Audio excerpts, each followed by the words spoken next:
So he's at it again, folks. Nathaniel Flakin, a notorious liberal Zionist, is now platforming Yuval Abraham.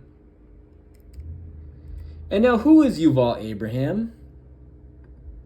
Yuval Abraham is a liberal Zionist settler.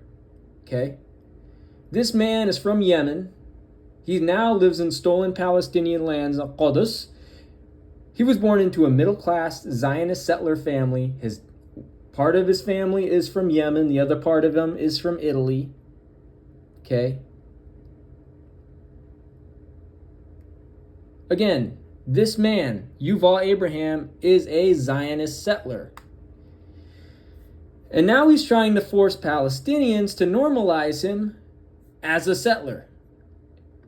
And Zionist Nathaniel Flakin,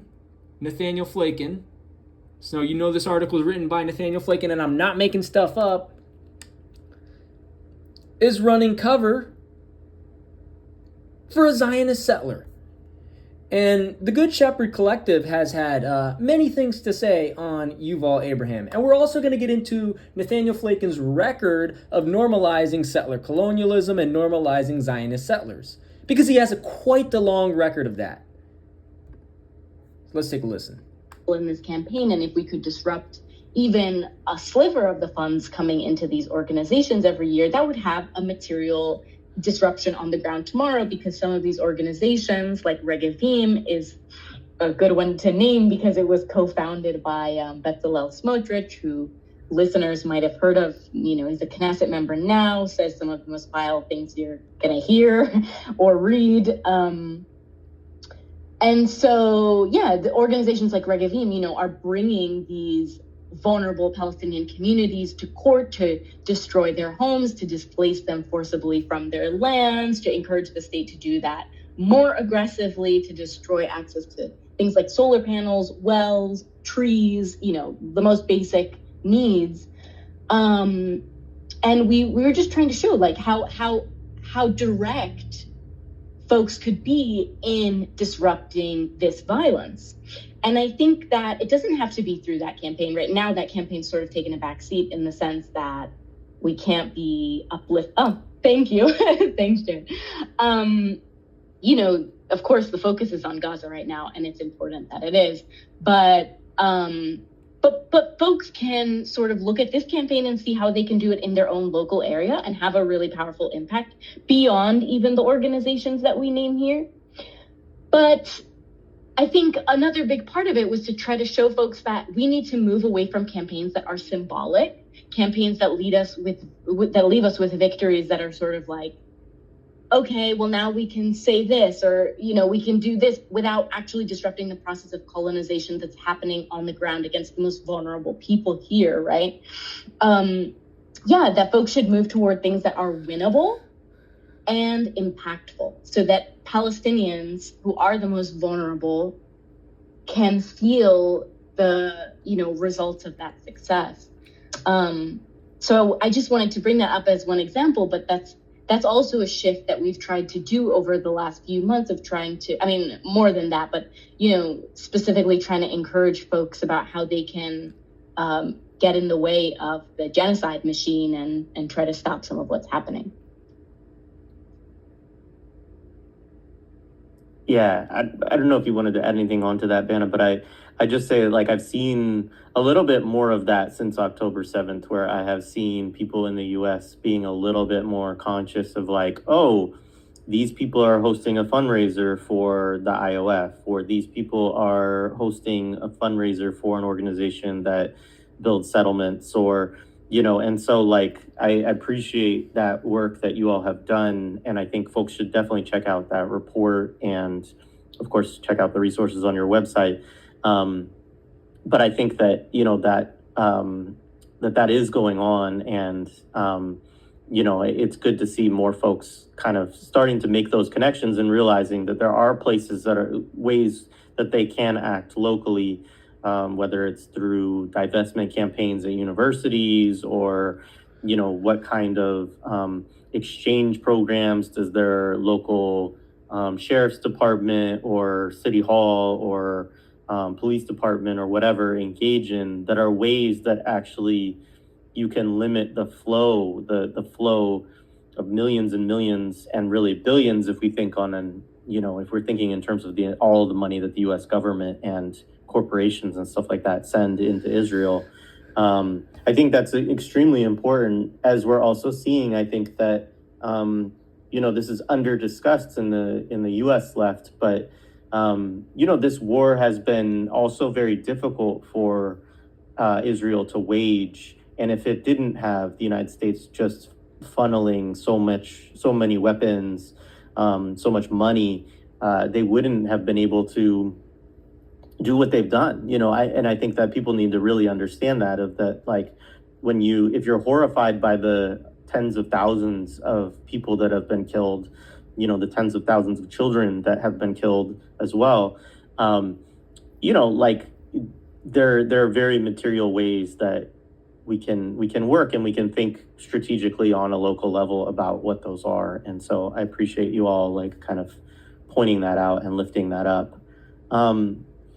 So you had this recent thread that I did want to bring you all on to also talk about, which was about Israeli allies and anti-occupation activists in Israel. And so I wanted you to kind of explain those dynamics a little bit, because I think in the United States, not only most people not have a great handle on nuances within Palestinian society, we also have very poor understanding of, I think, Israeli society. And I think there's even, I hear people say things of like, oh, well, a lot of Israelis oppose what's happening. And I'm like, no, like, as I understand it, the majority of Israelis actually think that Netanyahu, for instance, is not fighting this war harshly enough, right? That there needs to be an even harder line taken on Gaza. And so I think, that's obviously not the whole of society, but it does represent a large percentage of Israeli society. But you're speaking about some different segments, which are segments that might see themselves as so-called allies, which we have ally politics in the United States too, so people understand that concept, I think.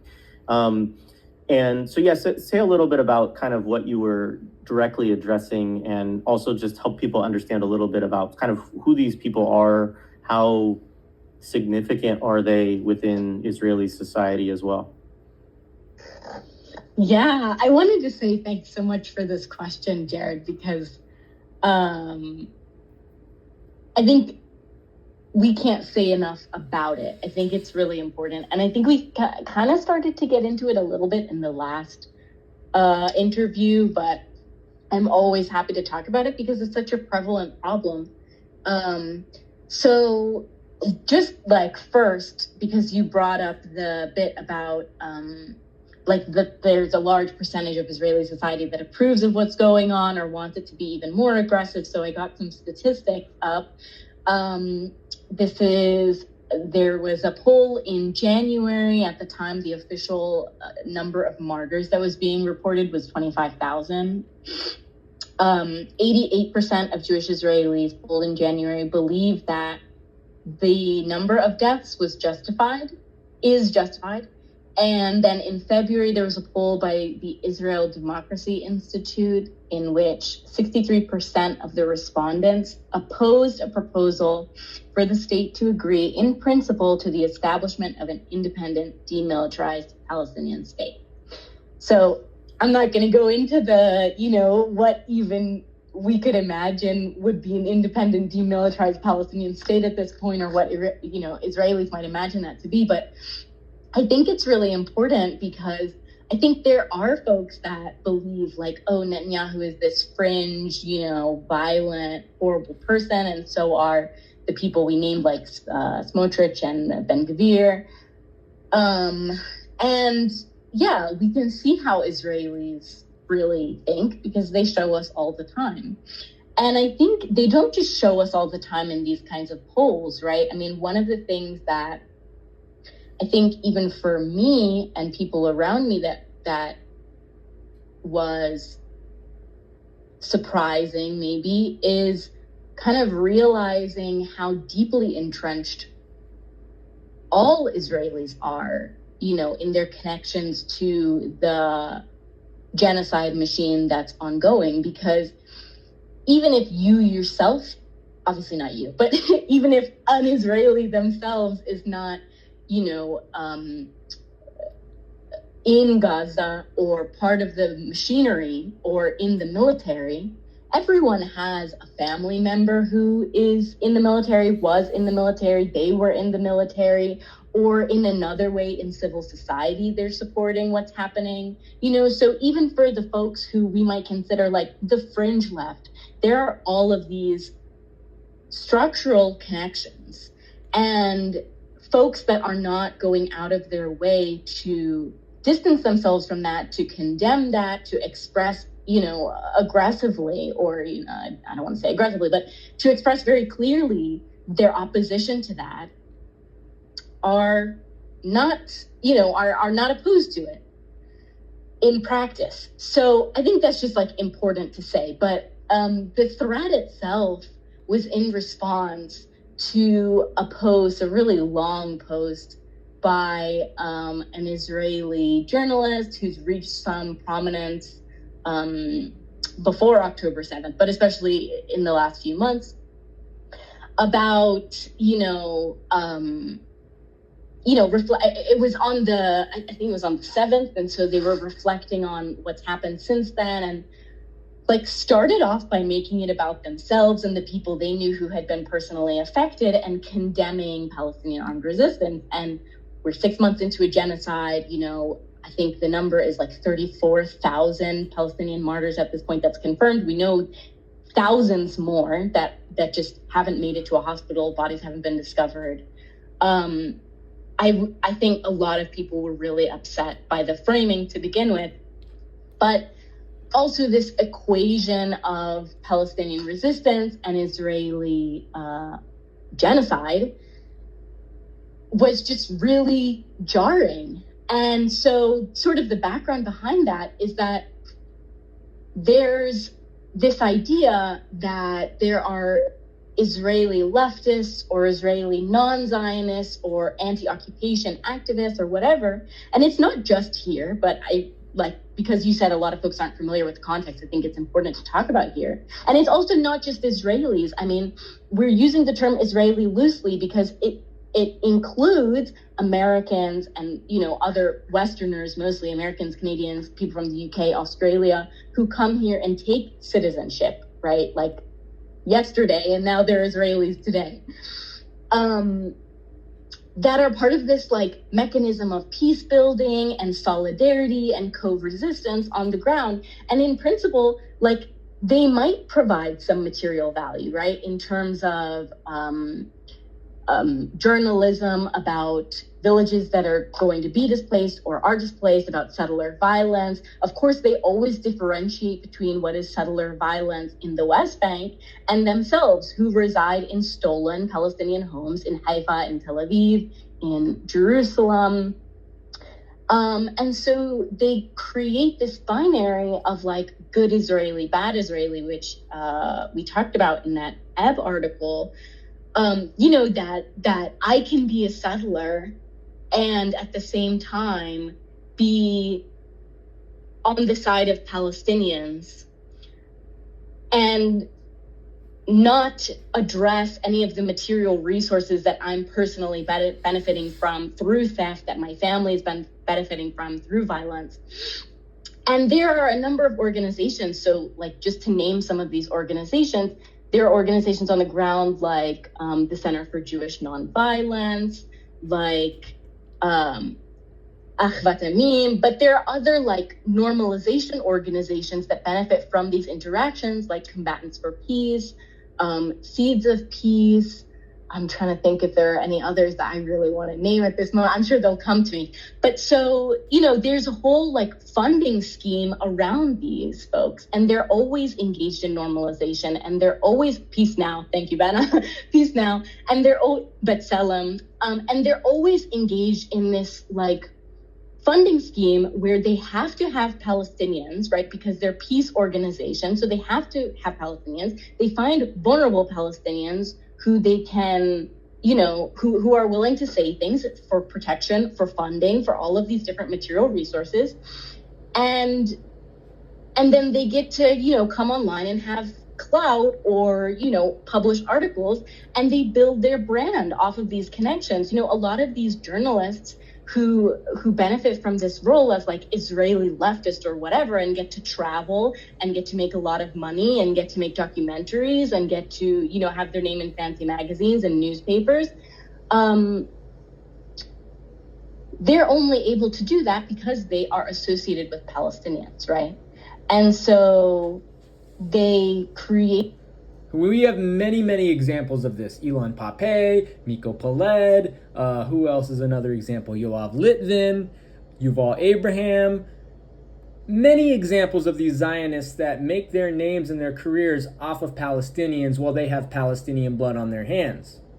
This career very much off of the back of Palestinians, off of the violence that's imposed upon us. Well, it's not just that they're not personally targets of this violence on the structural level, but they are actually receiving privileges from this violence as settlers, right?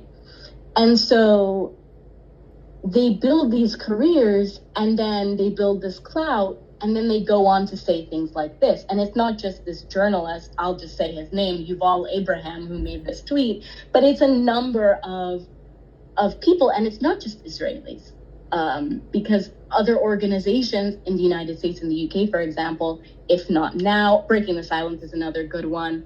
Na'amod in the UK, they use these same figures as like redemptive Israeli leftists or whatever, and like place their voices, their narrative on the same level with Palestinians, even though Palestinians are the colonized party, the oppressed party, the party that is seeking liberation. So it's really very upsetting, not only because it's built off of this violence of like stealing wealth, stealing privileges, stealing resources, but it also is maintaining this theft because they personally become wealthy and voices that are privileged and that get to then, in the case of Yuval, condemn Palestinian resistance, right? Now, yeah, I think I'll end it there because I just want to emphasize that this violence is not just on the level of really building careers, cultivating resources, cultivating a name for yourself, really becoming a person with material wealth off of this violence, but that is used to delegitimize, to destroy, to tear down Palestinian meaningful engagement towards decolonization. Yeah, thank you. Yeah, I'll add to just something really quick. Just on the epistemic or like the narrative thing of like using the token Palestinian. I thought that was quite interesting. What you said is that a lot of the times, you have these sort of, Palestinians that kind of function as tokens in those spaces. They're just used by institutions, whether Israeli institutions or Western institutions, to sort of solidify an idea, usually an idea that is, anti-Palestinian. And there's a really good piece by Ramzi Baroud who talks about this idea of, two types of Palestinians that, that are asked to, by media sources or just asked to speak on Palestine. And usually it's the, status quo Palestinian and the adversarial Palestinian. So the status quo Palestinian would be mainly the Palestinian that would be like supportive, or backed by the Palestinian Authority, would somehow, belong to a Washington think tank and some other, U.S. think tank, and would have the moderate line on, Palestine. Palestinians are, suffering so much, but that's it. But I believe in equality, and this is apartheid, so we need equality and whatnot. And then you have the other Palestinian, the adversarial one, who ultimately has really antagonistic views, or like framed as having like really antagonistic views, really like strong, kind of radical kind of non-moderate views. And then obviously they're being, they get asked to, come in and talk about Palestine, to be really, shunned by the media, to be, made to look like the dogmatic, other opinion, right? Because you want to sort of make the moderate line looks really like, nice and polished, but you want to look, to make the other person, adversarial Palestinian, look, violent and make that look sort of unpleasant, that, opinion or idea that they have, right? And so he writes, Baroud writes that, this is all made to really solidify and consolidate and legitimize the platform. The idea is not that they want to give Palestinians or those who have, dissenting, ideas a space to talk. It's really about basically legitimizing this idea of we bring the space for the other debates, this, liberal or neoliberal really idea. It is liberal. And again, that's why I'm a socialist. I hate liberalism. I'm an Islamic socialist, though. But you get what they were saying about Yuval Abraham. This man, Yuval Abraham, he is a settler. His family is from Yemen and Italy. This man literally lives on stolen Palestinian land. Okay? This man is a Zionist settler. Yet, Nathaniel Flakin, the goofball, the goofy Nathaniel Flakin, liberal Zionist subversive, this man right here, he's platforming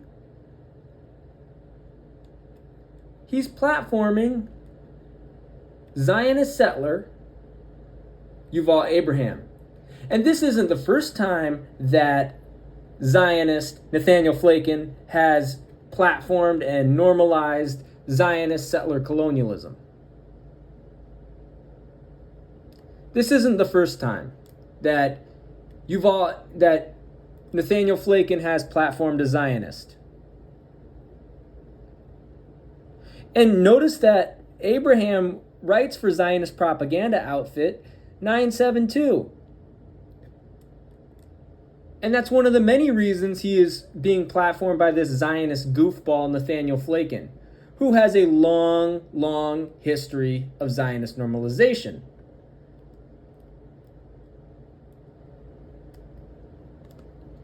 And Flakin even admits that he's a liberal Zionist, right? Flakin is a liberal Zionist, in his own words, and we'll show you different examples. So this is Flakin from October 31, 2023.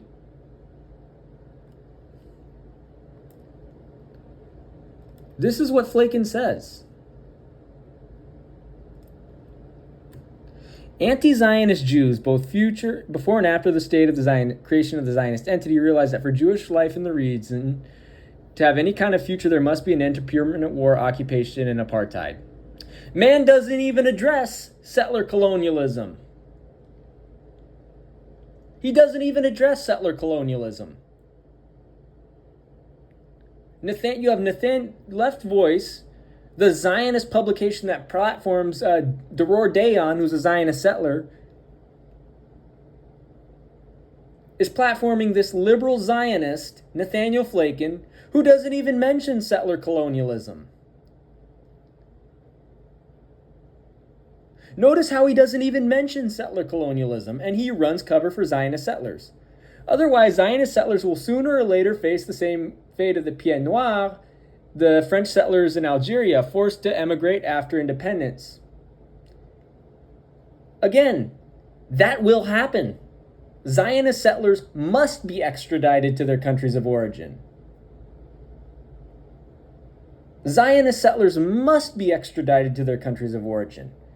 Nathaniel Flakin is guilty of promoting genocide. Nathaniel Flakin is guilty of promoting settler colonialism. And here's what he says. The important difference is, in contrast to other settlers, many Zionist settlers have no home country to return to. Yes, they do. Yes, they do. Look at their DNA. Look at their DNA. They must be extradited to their countries of origin. So look at this. This is another example of Nathaniel Flakin normalizing settler colonialism and normalizing genocide. Nathaniel Flakin is a liberal Zionist. Nathaniel Flakin is guilty of genocide. Nathaniel Flakin is guilty of settler colonialism. It's Palestine from the river to the sea, and Zionist squatters must be extradited to their countries of origin and prosecuted for genocide and settler colonialism. I am Palestinian, Nathaniel. Again, Nathaniel Flakin is a liberal Zionist. Nathaniel Flakin won't even address settler colonialism. Nathaniel Flakin is a liberal Zionist. All Zionist settlers must be extradited to their countries of origin and face consequences. They must be prosecuted, they must be arrested, extradited, and prosecuted. Again, my family is literally from occupied 1948 Palestine. I have family from Isfia, Haifa, Fahm, Majd al-Kram, Der Hana, just to name a few towns in Palestine where my entire maternal lineage is from. Again, Nathaniel Flakin is a liberal Zionist. This is what Nathaniel Flakin is. And this is an article from October 21, 2023, where Nathaniel Flakin normalizes Zionist settlers of the Matzpen. Right? Again, Nathaniel Flakin has a long history of Zionist normalization.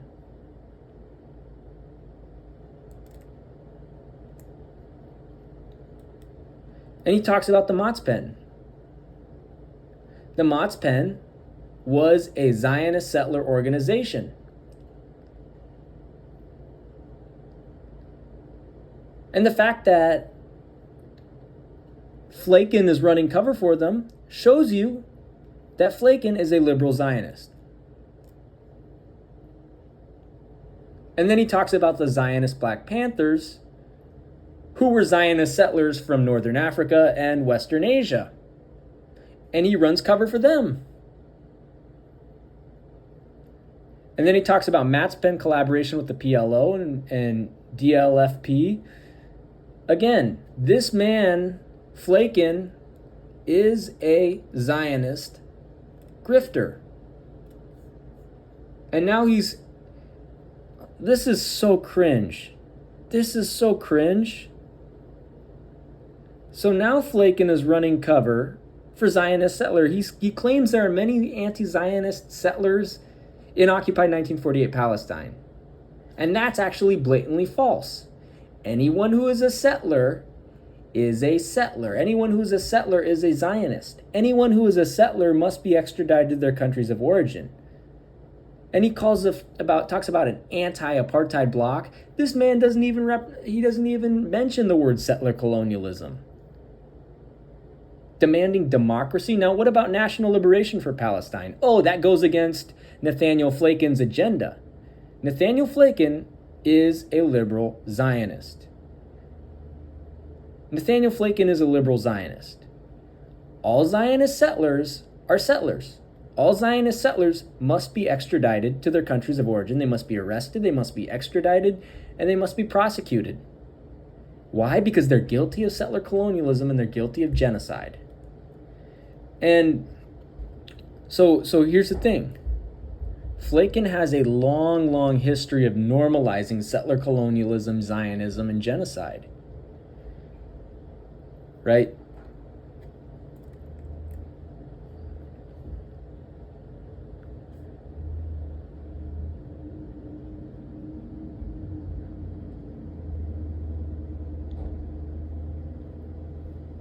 So look at this. Look how he talks about a socialist Palestine with democratic rights for all its inhabitants.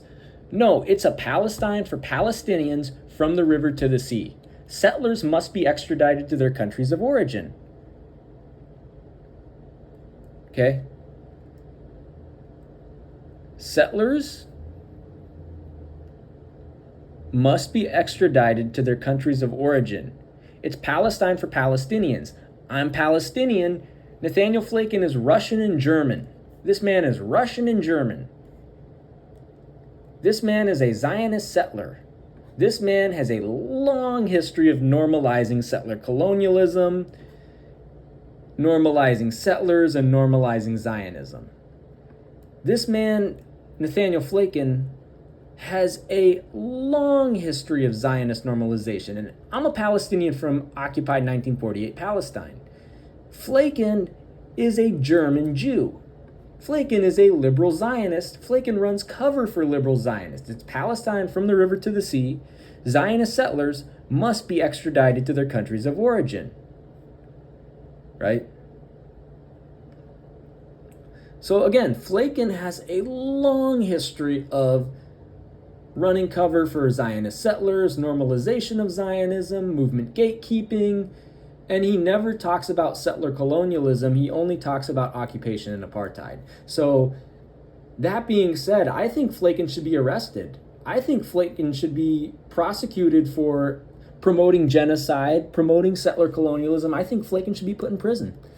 Again, Nathaniel Flakin is a Zionist. He is a liberal Zionist. Flakin is a Zionist who runs cover for Zionist settlers. Okay?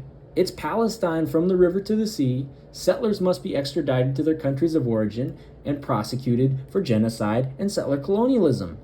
That's what it's going to have to be. That's what it's going to have to be, Flakin. Because here's the thing, man. I'm actually indigenous to Palestine. Nathaniel Flakin is a grifter from Berlin, Germany. That's what he is. So never trust Nathaniel Flakin because he is a liberal Zionist. So there you go.